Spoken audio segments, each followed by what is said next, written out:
توجد عدة طرق آمنة وفعالة لعلاج كحة الأطفال والرضع في المنزل. تتضمن هذه الطرق استخدام قطرات الأنف بالماء والملح. تساعد هذه القطرات على تقليل الاحتقان وتحسين التنفس. زيادة شرب السوائل تساهم في تخفيف لزوجة المخاط والحفاظ على رطوبة الجسم. استخدام العسل يمكن أن يخفف من الكحة، لكن يمنع إعطاءه للأطفال دون السنة الأولى.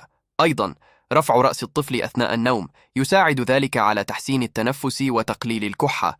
تدليك الصدر بالزيوت أو الكريمات المحتوية على المنثول أو الكافور مخصص للأطفال فوق العامين ويساعد على تحسين تدفق الهواء.